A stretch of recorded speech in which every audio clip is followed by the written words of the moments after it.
Welcome to Behind the Membership Season 3, Episode 9. Today I'm talking with Caylee Grey from Get Messy all about her art journaling membership. And Caylee's membership journey is actually a little different to most, as the membership was created almost accidentally as a result of a personal project, rather than being the goal from the start. However, it's safe to say it was a great accident, as the membership is now 4 years old and has flourished, creating an amazing business for Caylee that has allowed her to quit her job and achieve more freedom than she previously thought possible. In this episode, we talk all about how the membership has evolved from its start on Blogger to its current WordPress form. We also talk about how Caylee makes use of seasonal themes for her content and is testing out the closed door model to only let new members in at the start of each new season. We also talk about how her members connect and engage with each other, the challenges she has had along the way, and much, much more. So let's get started. Welcome to Behind the Membership with Callie Willows. Real people, real stories, real memberships. Today, I'm joined by Caylee Grey from Get Messy. Welcome so much to the show, Caylee. Yay! I'm so excited about this. And I know every guest at every podcast always says that, but this MSA is my jam. I love you guys. Well, I'm really excited to actually talk to you. It was a pleasure to have you join me and get to know a little bit more about the Get Messy membership. Yeah. So I was actually looking at your sales page before, just figuring out some questions, and I was like, this is a really beautiful site. I wish I could do stuff like this, all of the art journaling and things. So actually, let's start there. So can you actually tell us a little bit about what the membership is, who it's for, what it offers? Yeah, sure. So Get Messy is a membership for art journalists. Now, we focus specifically on art journalists, not artists in general, but art journalists, because it's a different type of art technique, and it's one that's very freeing, very playful. There's no you don't have that, if you go to a canvas, you're super stressed and you want to make a masterpiece, but an art journal, you don't need to. So that's what our membership revolves around. And it's called Get Messy because we kind of encourage people to get messy. And when we started it, it was a challenge to myself, mainly because I'm a big perfectionist. I think most people are perfectionists, but to let go. Okay, so that's a long explanation. But we are an art journaling membership aimed at art hobbyists. No, that's perfect. And it's one of those where it's not something I would have thought of being a subject until kind of you joined the membership and I saw what you were working on and things, because it's just something that I've not been aware of before. So as I said, I find it fascinating, and I'm one of those who is not creative at all, but really would love to be. So I look at things like that and I'm like, I have no idea how people do that.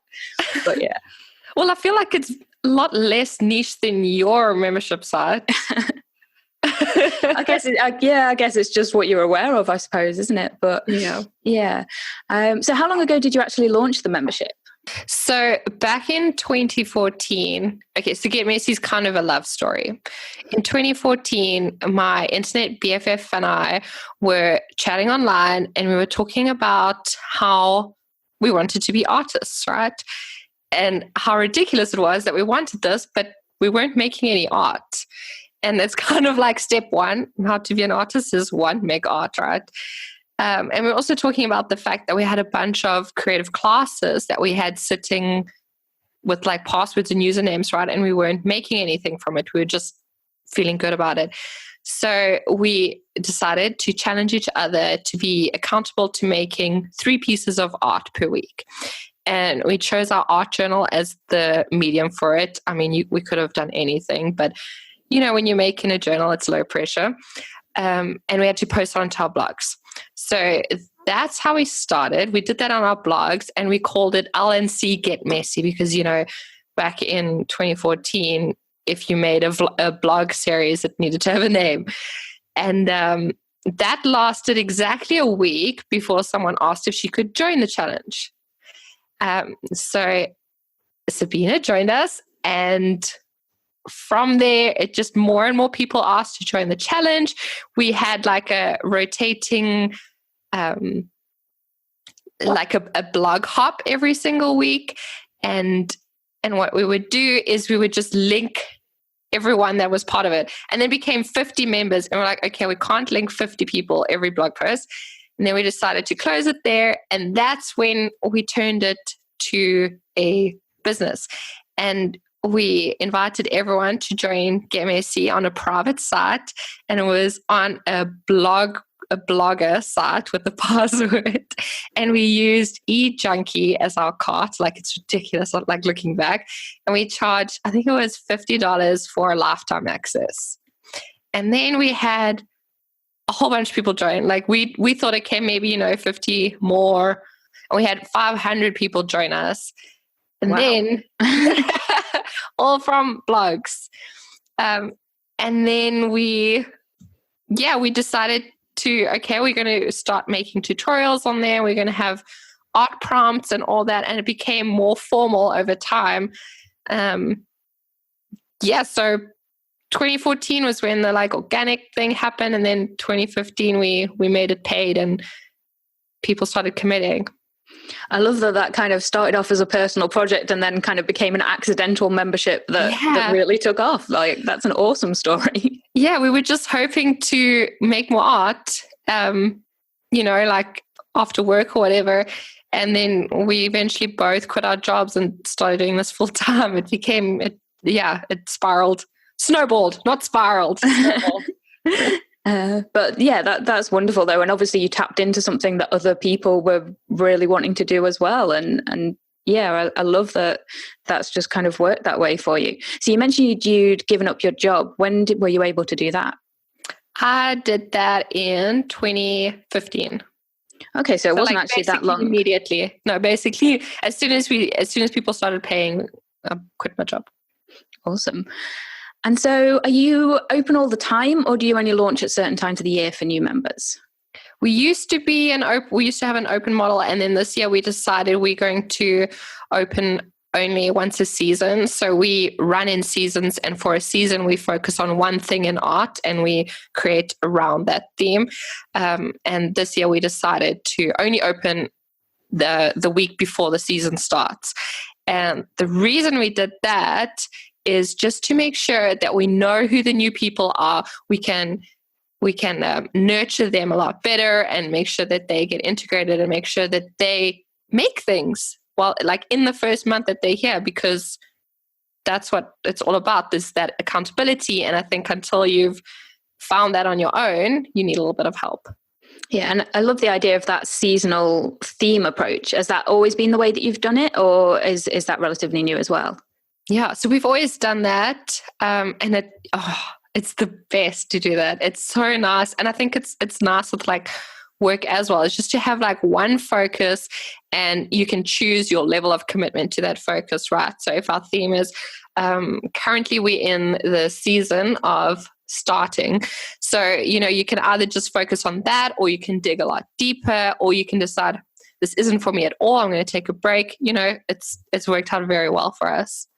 Awesome. And so just to clarify then for any listeners, is the seasonal theme, is it a monthly thing? Is it a quarterly thing? How long does a theme last? A theme is every 2 months. 2 months. Awesome. Yeah. We did try doing it 1 month a season.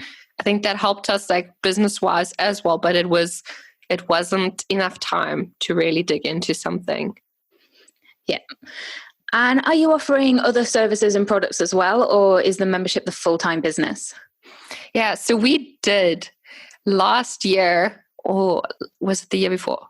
But the last 2 years have been absolutely insane. And we actually, in addition to our membership, we offered classes, and we got other teachers and stuff, and we had them separate to the membership. And that was insane. That was completely insane. And we made the decision, it's just one thing now. That is, and I'm so happy we made that decision, because it's tiring. It was a lot. Yeah. And so final practical question then, how much is the membership? You mentioned you started off at a $50 lifetime membership. What's the pricing structure now? Yeah, so now we do $29 a month. $29 a month. Cool. And did you go straight from the lifetime, or did you? No, we increased over time. I think we increased each year. So after the lifetime, we closed it and then we opened it again. I think it was at $15 a month. I'm not exactly sure. And then 2 years later, we upped it. And then a year later, we upped it. Awesome. And so going back to the beginning then, you've already talked a little bit about what actually inspired you to create the membership. But were you actually already aware of kind of the membership model and things like that? So when it kind of accidentally turned into that, were you like, okay, so now we've got a membership? Or was it something that kind of completely came out of left field for you? No, we did not even a little bit know about it. And I wish you guys were around then, because you would have made my life so much easier. I feel like I think I found you about 4 years into having a membership site and you still changed my life. So if I had you back then, it would have been much easier. The only way we had known about it is art classes online tended to do having a blogger site or a WordPress site with a private login. And so we did that in the beginning, and then I had to do a lot of research, and then I discovered Wishlist Member, which worked well in the beginning, but we made the change to MemberPress at the beginning of this year. Okay, so you've gone from Blogger to WordPress and now changed membership plugin as well. Yes. So quite a few techie changes along the way then. Yes, lots of fun. But I feel like each tech thing that we did was right for us at that time. Now we've got too many members to function properly on Wishlist Member, and I'm finding MemberPress way better for the volume. And yeah, I think that we have evolved a lot. Get Messy's evolved a lot, but I think that it's really important to know what stage you should evolve, because you don't want to do it when it's too late. And you don't want to have all these fancy things when you're very small. So I feel like our evolution has been pretty good. And because our artists and the members in our community are evolving as well, they need different things. And that's the beauty about membership sites, right? Yeah. I love that evolution with membership sites. It's one of the best businesses you can have for kind of that kind of freedom, I think, of changing kind of what you're doing and adapting. And so has the actual content that you're delivering in the membership changed over time as well? It has. Probably not like its core. The core is just that we want people to make more art. It's a very simple thing that we want. And so everything has always had that focus. It's just, over time, the technology has become better. The artists that are teaching in our membership site, they've become better at the tech. They've become better at their own art. So that's improved. But yeah, that's just better quality and a lot more content, because, over 5 years, you tend to get a lot of content on a membership site. Yeah. And have you actually, do you still have all of that content that you've created over the time, or have you kind of culled some of that earlier content? So when we changed over to MemberPress, I went through every single piece of content that we had, because in the beginning we were basically outputting about 4 new pieces of content per week, which is quite a lot. It's insane. And we honestly realized we're like, this is too much. No one can create all of it. So we didn't want that to be the barrier of entry for people making art. And so when I went through every single piece, there were, I think, maybe 20 things that I deleted, but there's still a lot of value in some of the first things that we put out. And so I just figured out a better way for organizing it. Awesome. And so what would you say has actually been your biggest challenge with the membership over the years? Marketing. 100%. And I feel like that's everyone's biggest challenge, because it's not easy to market, right? But the truth is that I have a mission. My mission is to get 10,000 artists nurturing their creative practice regularly. And if I want to achieve my mission, I need to let other people know about it. So, yeah. But marketing's tough. If I keep focusing on the fact that I don't want anyone who doesn't want Get Messy in the site, I only want people who need it and who will benefit, then it's kind of like, you're a doctor with a cure for a sickness, right? Yeah. You would be like shouting on the rooftops. Yeah, I like that analogy. That's really good. But yeah, so actually speaking about marketing then, did you have any background in marketing and things like this? Or is this something that you've had to learn as you've kind of been creating? Yeah, so I'm laughing because I've got a degree in marketing. That's my degree. But no, I've had to learn. And I'm very lucky because our marketing is probably 80% word of mouth. It's all been members posting their artwork on Instagram, mainly Instagram, and just sharing their own excitement about what they've made. And then because of that, we've seen a lot of growth. Awesome. So kind of your happy members are out there kind of being your best marketing asset, as we like to say. Yeah, exactly. And because it's an art site, right? The result of what they learn is very tangible. They could immediately in 5 minutes be able to create an art journal page and share it online, and then their friends will see it and they'll ask about it. And then, everything is a very organic process, which is lovely. Awesome. I like that. And so what has been your highlight or your favorite thing about having the membership, would you say? Yeah, this is another cliche, but it is seeing the members grow, being there on their journey and seeing them absolutely blossom as artists. It's really, really cool. And then the other thing that's my favorite is the amount of time I spend on my computer. I love it. I love my computer. It's my baby. So I really like being on the computer. I'm kind of glad I'm not the only person that's like, oh, yeah. You mentioned there about seeing members grow and kind of their art flourish. And it strikes me this is kind of a membership that doesn't really have a natural end point because presumably, there's always something that somebody can be working on and growing in their art and things. So you've got kind of a natural long lifetime inbuilt in that, I would imagine. Yeah. I've kind of figured that people they join Get Messy and they'll either stay for a month and then leave and realize it's not for them, it's not helping them on their journey, or they'll stay forever, which is lovely. It either clicks or it doesn't. Yeah.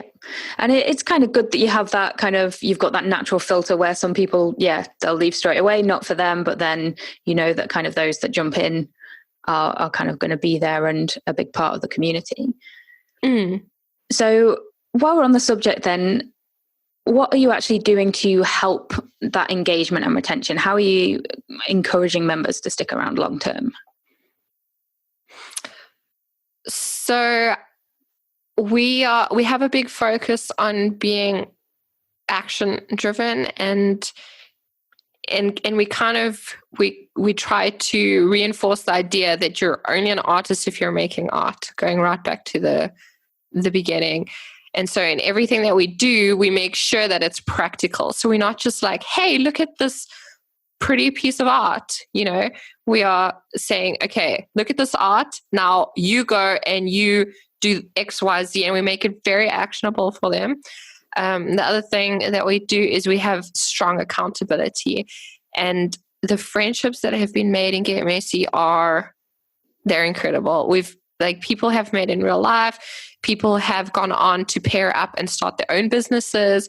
They've paired up for gallery shows. I mean, the level of friendship, real true friendship is super deep. And I think that is something that I'm focusing on to be able to harness that even more so that more people in the community get to experience that, even if they are introverted or alone in their village or, whatever. And I think I think you say it, people come for the content and they stay for the community, right? So nurturing that is definitely something that makes people stick around. And we've got a few things that we do around that. And then speaking of community, what kind of community do you actually have in the membership?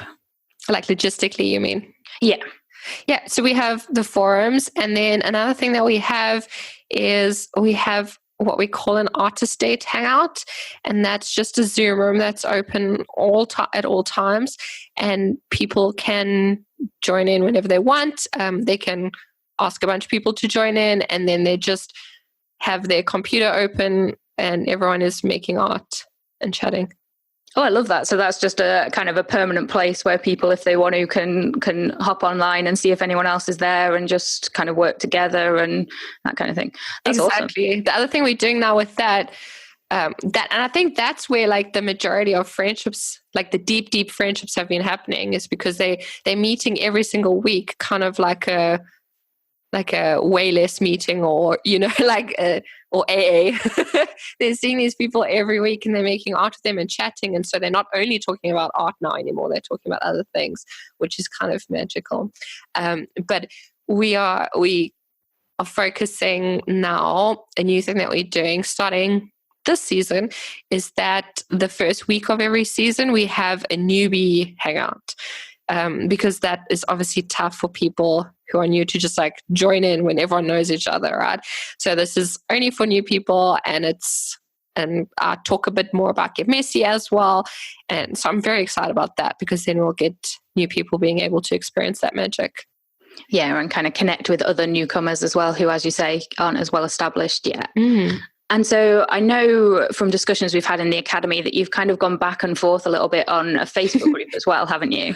Oh, Facebook.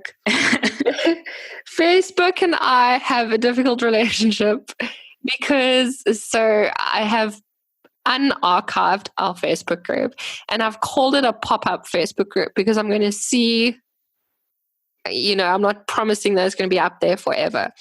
And my thoughts on that is that we have the forums, which are beautiful, so beautiful, and they're there for like resources, right? If you're looking for the best paint, you can go and search there and you'll immediately find all these recommendations. And then we're treating Facebook kind of as like chatter, and we do tend to have an audience, or like our members tend to be less keen to hang out on their computer. So Facebook works well for them.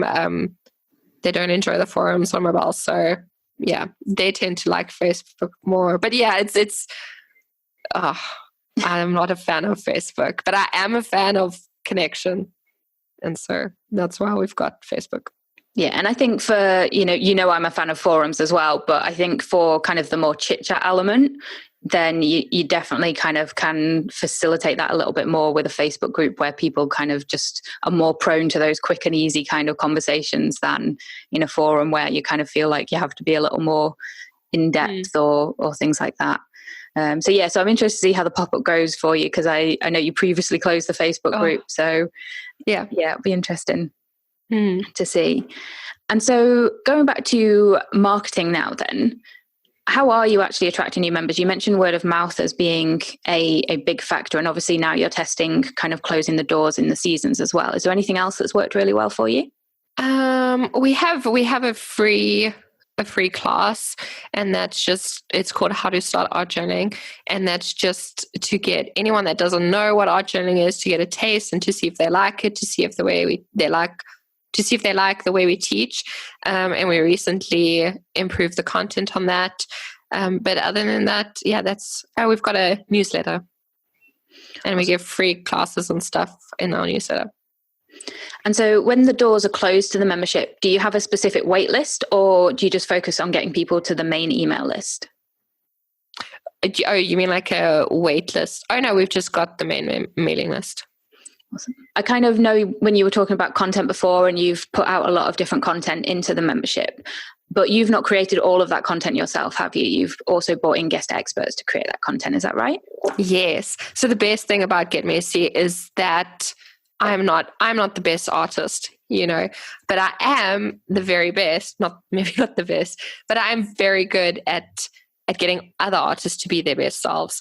And so and some of our guest teachers are members, which is amazing, because we've seen them grow from a member that takes it in to a member that is being the person that's inspirational, right? And we've realized that there is a lot of power in that as well, which is super exciting.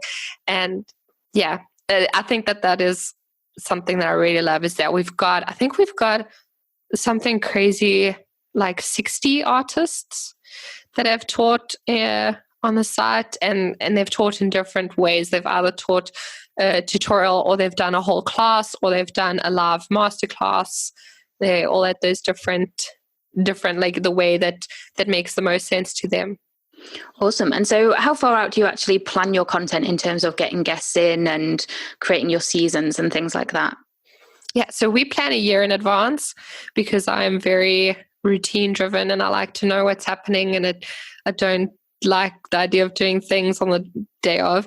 But recently my business partner left, and so I'm changing a few things just to make it manageable for running myself. And so right now I'm working about 6 months in advance, which is kind of stressful for me. I think I'm very bad at, like, I need to be more flexible. I think you tend to find it with two things. Like with doing these interviews, you have membership owners like yourself who like having that plan in advance and being really kind of batching content and having everything ready, and you have others who are kind of literally doing it the day before it's like released and stuff. So I kind of think a middle ground is is good.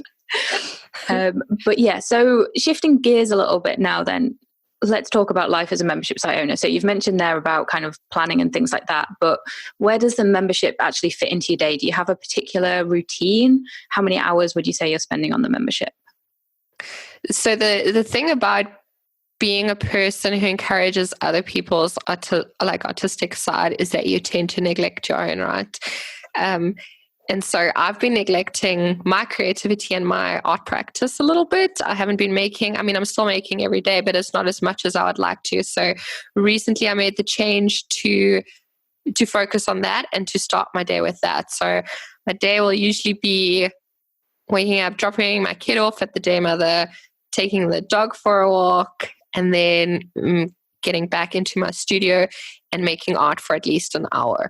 And that's like uninterrupted. Like my thoughts have not yet looked at emails or social media or anything. And after that hour, I can keep going, or I can go to my computer. And then I'll go to my computer and I'll do the normal tasks of being a membership owner. And about lunchtime I'll have a break, and then I will either go back to my computer and continue working on admin tasks, or I'll create a tutorial or something like that. Awesome. And do you have a team that helps you, or is it now just you? You mentioned your business partner's now left. So is it kind of just you now, or do you have other team members as well? Yeah, so Lauren is moving on. She wants to do things in real life instead of teaching through the computer. And so it's just me being in charge essentially. But I've hired a few people to help me out. And so we've got a community manager, we've got someone who's going to be the person communicating with the artists, and then I have like a few other contractors. And so overall then, what impact would you say having the membership has had on your life? Okay, so someone gave me a nickname, and I can't remember who it was, but this nickname has changed my life. And she called me a fairy art mother, which is just like my favorite thing ever. And I swear it's like, it's better than when my son first said mama. Like, I love it. And I've completely claimed it. And so being a fairy art mother to artists has just filled me with like happiness that I never knew was possible. And growing up, I never had like dreams to change the world. I was totally happy with having an office job. I was fine with finding my value in doing, I don't know what, but I was fine to just lead a normal life. And I feel like Get Messy has completely revolutionized the way that I feel about life. And it's made me realize that I can help other people, because I truly believe that art heals, and it heals people in different ways. It's healed me. It heals people emotionally. Okay, maybe not physically yet. We need to figure that out. But but seeing other people changed by art as well is just amazing. Like it's really amazing. And I feel so grateful to be able to do that. Yeah. On a more logistical level, it's changed my way in that I'm able to go on a spontaneous trip to Belgium for 2 weeks, which is what I'm doing tomorrow. You know, my husband's like, listen, let's go to Belgium. And I'm like, okay. And I just go, and things are going to be fine. Yeah, I love that. And I love the kind of, I mean, Fairy Art Mother's a great title. I would definitely like have that everywhere if I were you. But yeah, like that kind of impact that you're having on people's lives and seeing those changes and things like that, it's an incredible thing that you're kind of giving people there.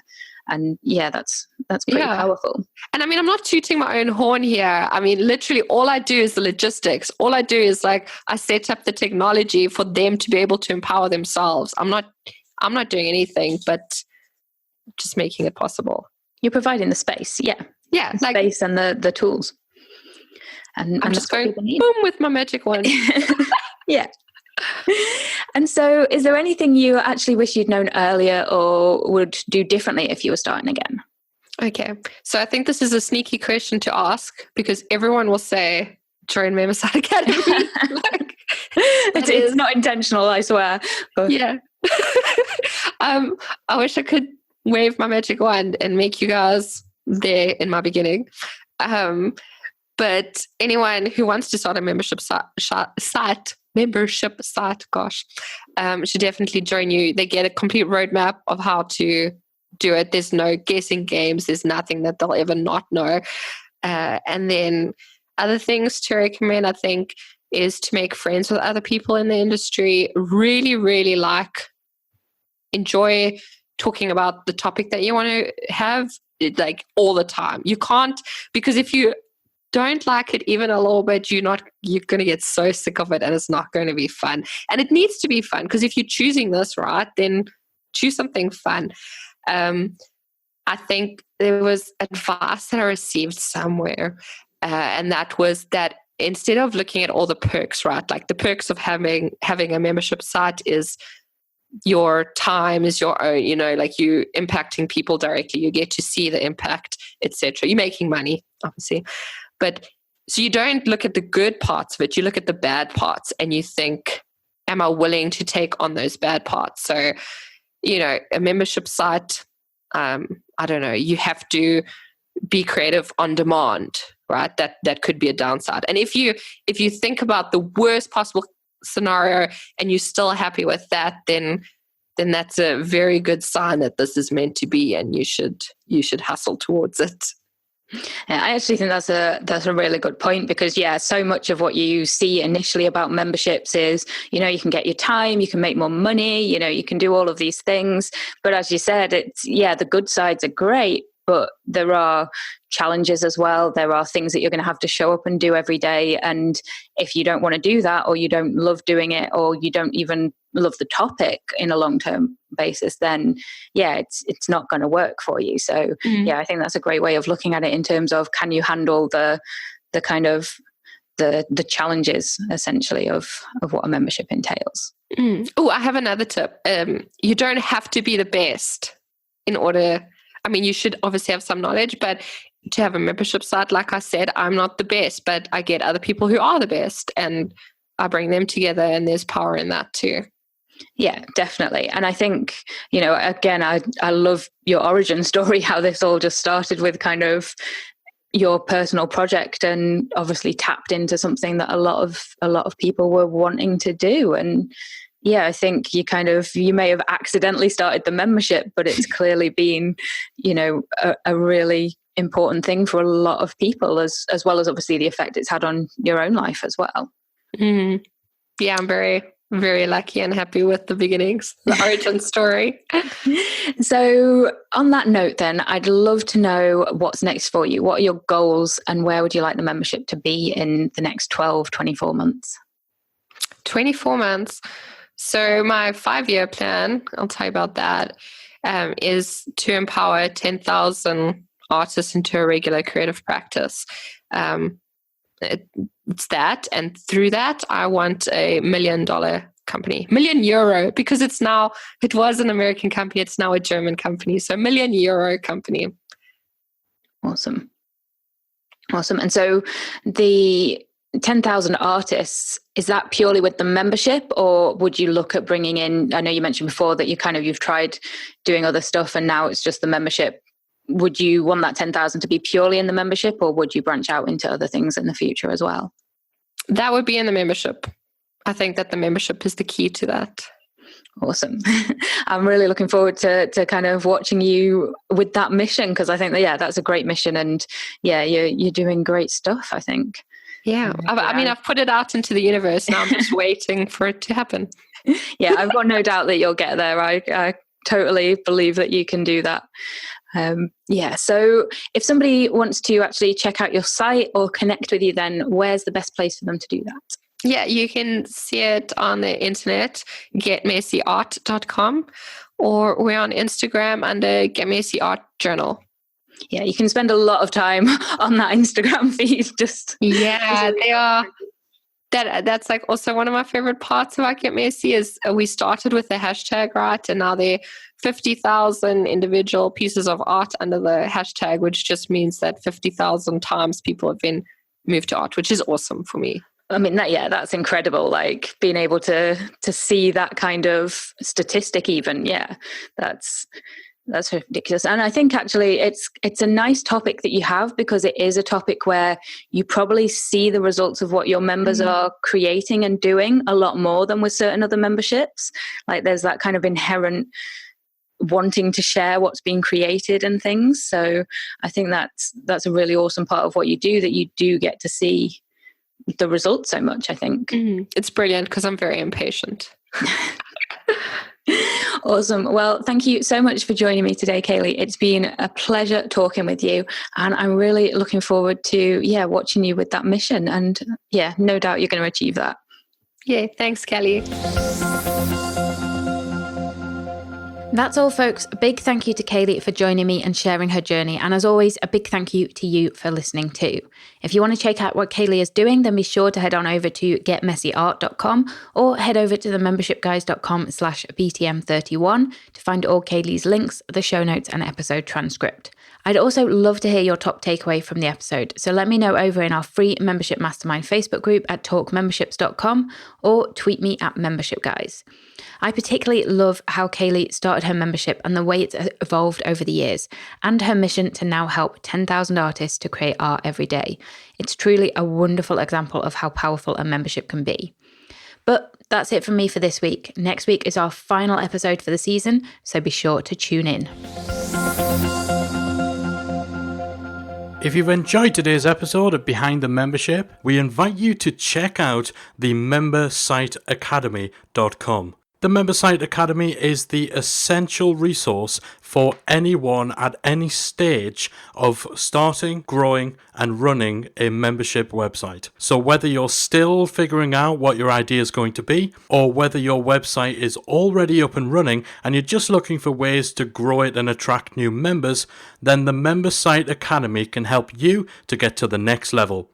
With our extensive course library, monthly training, exclusive member-only discounts, perks and tools, and a supportive, active community to help you along the way with feedback, encouragement and advice, the Member Site Academy is the perfect place to be for anyone looking to start, manage and grow a successful membership website.